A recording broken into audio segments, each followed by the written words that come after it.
Olá pessoal, tudo bom? Hoje nós vamos falar sobre essa obra aqui, Cândido ou Otimismo, de Voltaire. Lembrando que o nome verdadeiro de Voltaire era François-Marie Arouet, ou, mais conhecido, Voltaire. Ele nasceu em 1964 e morreu em 1778. Nasceu e morreu em Paris.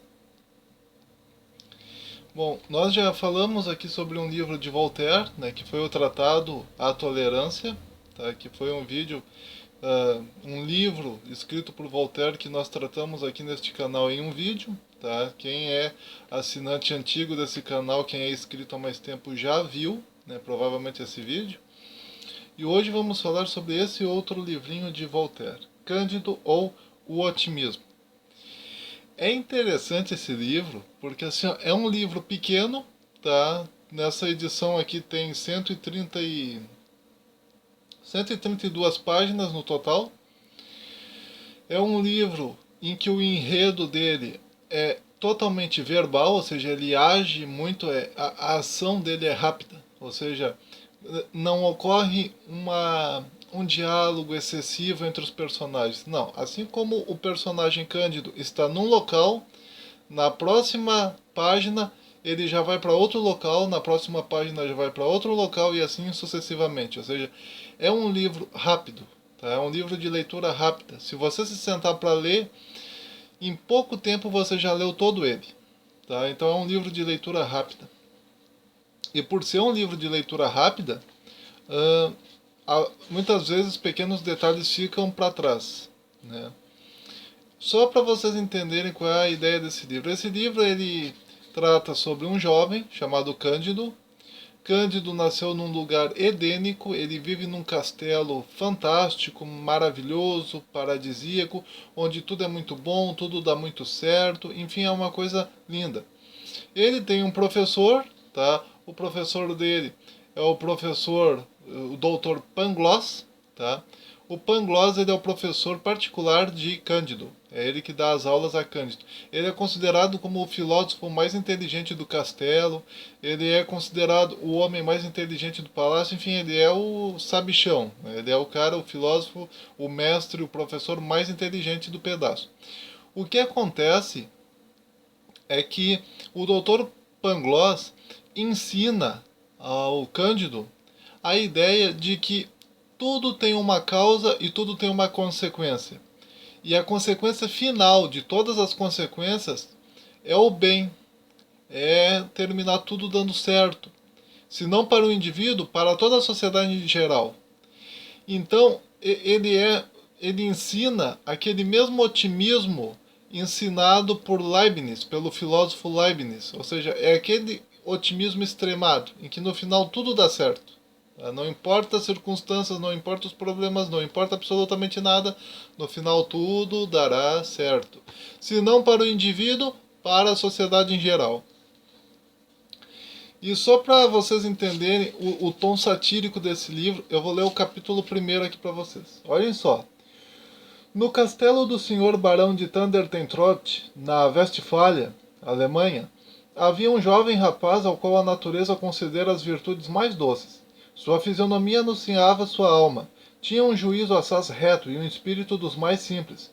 Por estas razões, acredito, era chamado Cândido. As antigas empregadas da casa desconfiavam que fosse filho da irmã do barão e de um bom e íntegro fidalgo da vizinhança, com quem esta senhorita não quis nunca casar, porque ele não conseguiu provar senão 71 costados, que era uma moeda da... sendo que o resto de sua árvore genealógica se perdera nos infortúnios do tempo.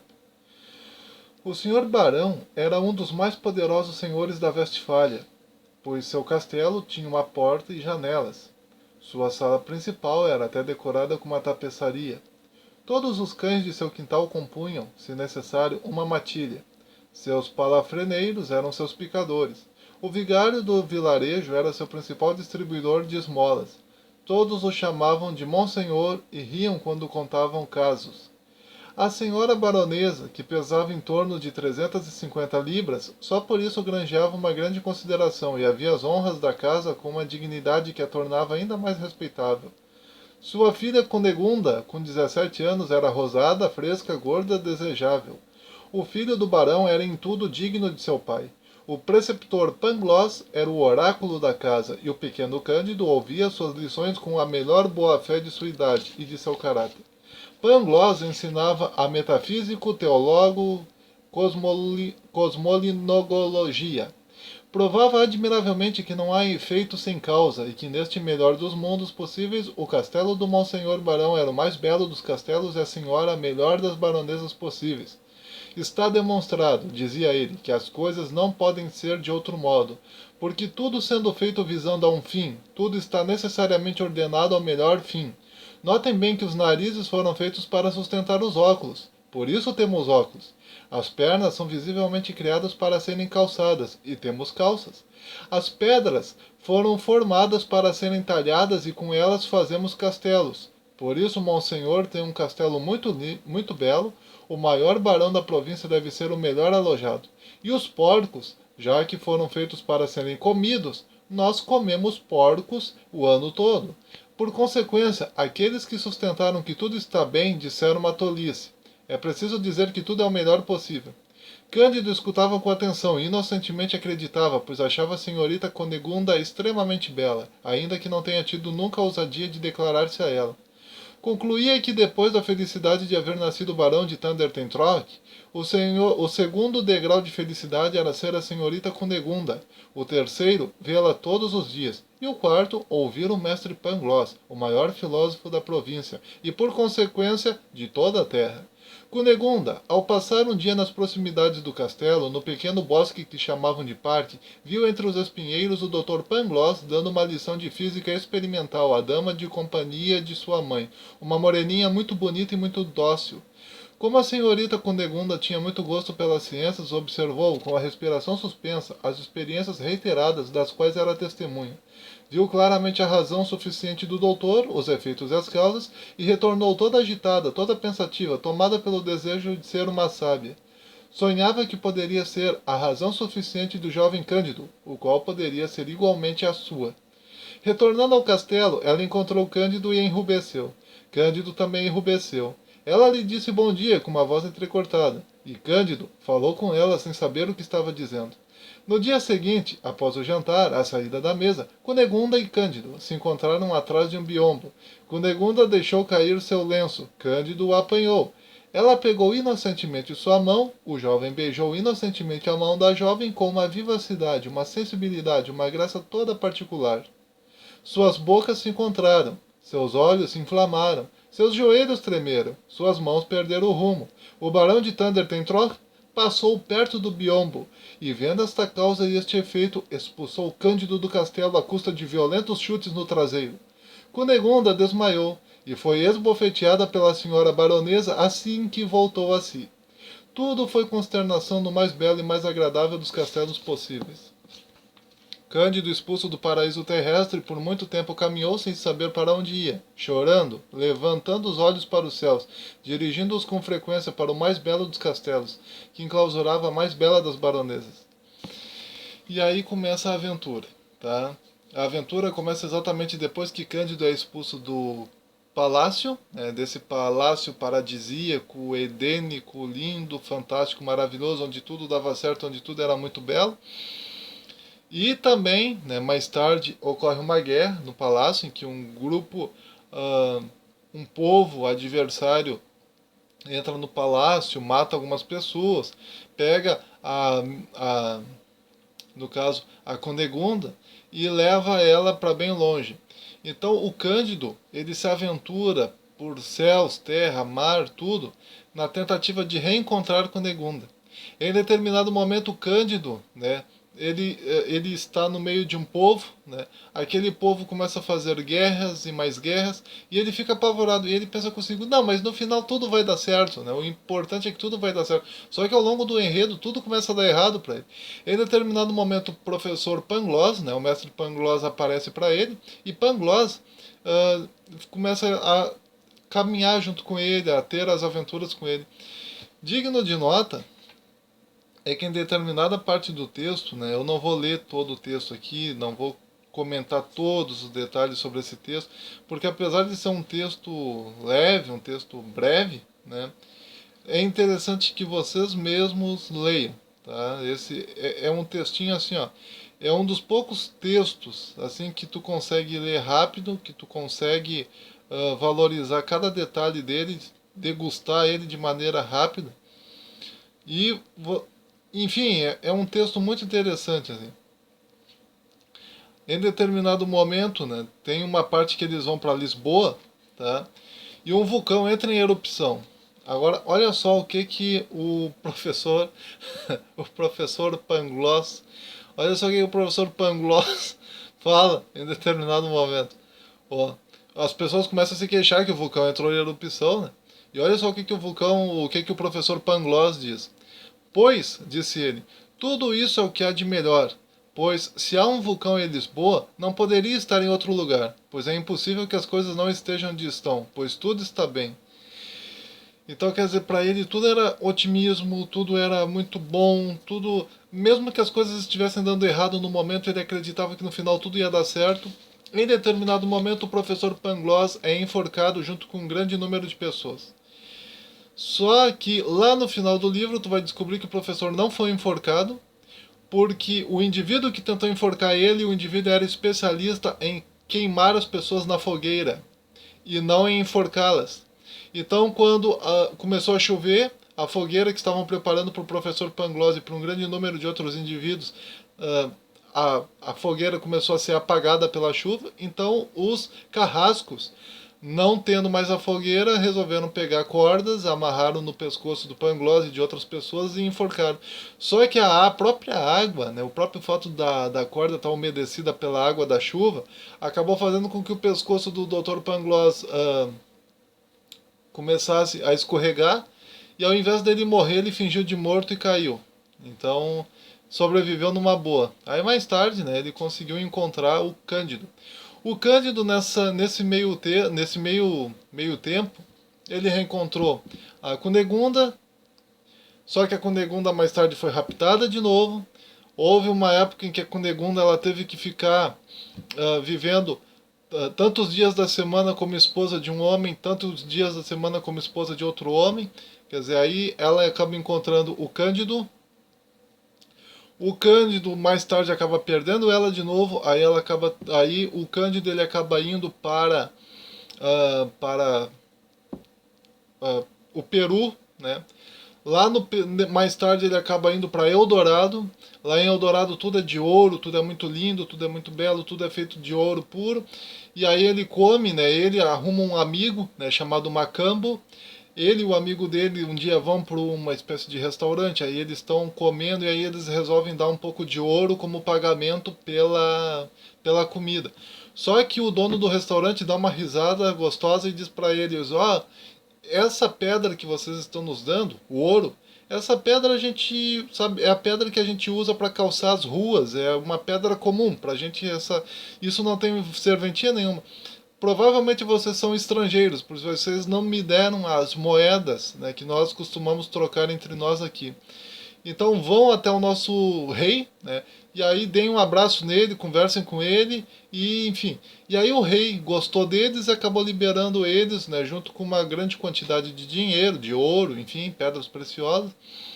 O Macambo e o Cândido acabam indo para um navio, né? O Cândido envia todo o seu dinheiro, toda a sua riqueza para um outro navio, né? Porque os dois navios faziam parte da mesma frota. Mais tarde, um grupo de piratas vai até o outro navio e acaba assaltando, acaba destruindo o navio, acaba afundando o navio, enfim, e o dinheiro vai junto. E em determinado momento, o Martinho, que era um novo amigo que havia aparecido na história, né, quando o Cândido ele entra nesse navio, o Martinho, então, ele era um pessimista. Tá? O Martinho, ele acreditava que tudo ia dar errado, que as coisas foram feitas para dar errado, porque o Martinho ele era maniqueísta, né? O Martinho acreditava que existe um princípio do bem e um princípio do mal, e que o princípio do mal é o princípio dominante no nosso planeta, no nosso mundo. Então tudo vai dar errado, tudo tende a dar errado.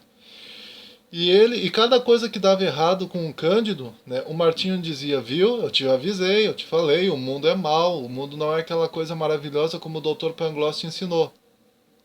Em determinado momento, o Cândido, então, ele tenta provar para o Martinho que o Martinho estava errado. E aí o Cândido encontra um homem de autoridade, né, em determinado momento, na Itália. E aí, nesse local, ele pede permissão para visitar a casa desse homem de autoridade. Esse homem permite. Aí ele entra na casa e vê um monte de livros e um monte de coisa. E aí ele diz pro Martinho, viu, eu vou te provar que esse homem é feliz com todos esses livros, com essa posse, com esse poder todo que ele tem, com esse dinheiro todo que ele tem, com a esposa dele, com a família dele. Só que, à medida que o Cândido vai perguntando pro homem esse de posse, né, o uma espécie de prefeito, algo nesse sentido. O prefeito esse começa a dizer para ele: não, esses livros não valem absolutamente nada, não valem nenhum centavo. Eu sou um homem infeliz, um homem desgraçado, a minha família não presta.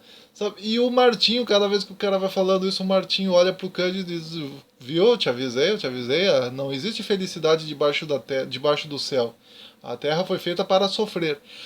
Em determinado momento, o Cândido e o Martinho encontram uma moça chamada Paquete, né, e um homem chamado Frei Giroflé, ou Giroflé, né, que na língua francesa seria Giroflé. E esse Frei, né, ele estava beijando a Paquete estava beijando ele, como dois namoradinhos. E aí o Cândido diz pro Martinho, viu, ó, esse casalzinho que tá se beijando, esse casalzinho é um casalzinho feliz, ó. Esse casalzinho é um casalzinho feliz, porque eles estão se beijando, eles são como dois namorados e tal. Só que aí ele foi até ela, né, e começou a conversar tanto com ela quanto com o namorado dela. Aí, mais tarde, o que ele descobriu é que ela era, na verdade, uma garota de programa, e aquele homem era o cliente dela. E aquele homem era uma espécie de padre, era um frei, né? Então, e aí o Cândido começa a conversar com o Frei Giroflé, e o Frei diz para ele: não, eu odeio essa vida de padre, eu nem queria fazer seminário, eu abomino essas coisas. E a Paquete diz pra ele: não, eu detesto ser garota de programa, eu tô nessa porque por acidente eu sou obrigada a ficar com todo tipo de homem, muitas vezes homens sujos, nojentos ficam comigo e eu tenho que apresentar um sorriso na boca fazendo de conta que tudo está bem. E é interessante porque cada vez que eles vão falando isso, o Martinho olha pro Cândido e diz: viu, o que que eu te falei? O que que eu te falei? A vida foi feita para ser sofrida, a terra foi feita de sofrimento, só existe sofrimento na terra, não existe um bem, não existe nada maravilhoso, só existe o mal. E não importa a profissão, as pessoas nunca vão ser 100% felizes, não importa a situação, a religião nem nada, as pessoas nunca vão ser 100% felizes. Não há como você ter felicidade debaixo do sol. E é interessante porque à medida que o texto vai se desenvolvendo, o Cândido ele tinha dado uma quantia em dinheiro para o Cacambo, a fim de que o Cacambo encontrasse a moça, né, a Cunegundes. Só que o Cacambo não voltava. E o Martinho já estava dizendo: não, ele levou teu dinheiro, ele não vai mais voltar. Ele provavelmente encontrou com ela e não quis mais voltar. Se ela é muito bonita, como tu tinha me dito, então ele não vai mais voltar, ela não vai mais voltar. Eles vão aproveitar o seu dinheiro e vão dar o fora, né? Mais tarde, no entanto, o Cacambo volta e o Cacambo diz onde está a Cunegundes. Aí eles entram no barco, o Cacambo, o Martinho, o, doutor, o Cândido, enfim. E no navio, o Cândido descobre o Dr. Pangloss, que ele achava que havia sido enforcado, né? Aí o Pangloss conta pro Cândido tudo aquilo que eu havia narrado para vocês, né? De que não, de que a corda resvalou no pescoço e de que ele conseguiu se salvar. E o Dr. Pangloss, né, explica que tudo vai dar certo no final. E ocorre uma discussão entre o Martinho e o Dr. Pangloss. O Dr. Pangloss representa aquele otimismo, né, aquele positivismo, aquele otimismo próprio do Leibniz, né, do filósofo Leibniz. Já o Martinho representa o pessimismo maniqueísta, né? Aquela coisa meio maniqueísta, assim, aquele pessimismo todo. E os dois começam a discutir, né? Um diz: não, o mundo foi feito para ser feliz. O outro diz: não, o mundo foi feito para ser infeliz. E ocorre aquela discussão. Em determinado momento, né, o Cunegondes, o Cândido, consegue finalmente salvar a Cunegonde de um sequestro. Ela havia sido raptada, né, por um novo personagem que havia aparecido. E só que quando o Cândido consegue salvá-la definitivamente, agora ela está com ele, agora nunca mais ela vai sair, vai deixar de ser dele, enfim. Ela tá tão feia, mas tão feia, aquela moça que era linda, maravilhosa, agora tá tão feia, mas tão feia, que ele nem sente mais vontade de se casar com ela, mas acaba se casando, né? Inclusive, amigos dele disseram, não, não te casam com ela, olha só que coisa bem feia, né, ela tá. Mas ele acabou se casando com ela de qualquer maneira.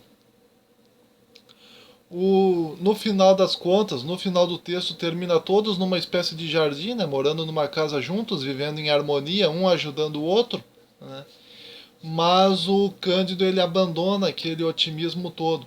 O Cândido substitui o otimismo extremo do Dr. Pangloss, né, aquele positivismo extremo do Leibniz, ele substitui pela seguinte ideia. O Dr. Pangloss definitivamente diz o seguinte: todos os acontecimentos, isso no final do livro, todos os acontecimentos estão encadeados da melhor maneira possível, pois, ao fim e ao cabo, se você não tivesse sido expulso de um belo castelo com pontapés no traseiro por causa do amor pela senhorita Cunegunda, se você não se houvesse envolvido com a Inquisição, se não houvesse percorrido a América a pé, se não houvesse dado um belo golpe de espada no barão, se não houvesse perdido todos os seus carneiros do bom país do Eldorado, não estaria aqui comendo cidra em conserva e pistaches.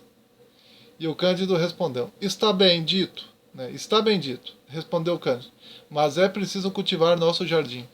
Então o Cândido ele abandona aquele positivismo todo do Dr. Pangloss e ele passa a adotar uma espécie de novo positivismo, de novo otimismo, no qual sim, as coisas tendem até a dar certo, tá? Até as coisas tendem a dar certo, sim.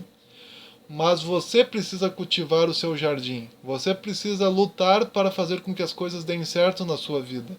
Não basta simplesmente você simplesmente ficar parado esperando que as coisas deem certo, mas você deve cultivar o seu jardim. Até as flores de fato foram feitas para nascerem no seu jardim, mas se você não cultivá-las, você não as terá. É essa a mensagem final do livro, ao que tudo indica. Então já não era mais aquele positivismo extremista do Leibniz. Já era uma mistura de positivismo, um pouquinho de maniqueísmo, mas sempre puxando para o lado positivo da coisa. De que agora você deve de fato pensar positivo sempre, mas você deve lutar para fazer com que as circunstâncias da sua vida sejam mais positivas o possível. E você colhe apenas o bem e não o mal.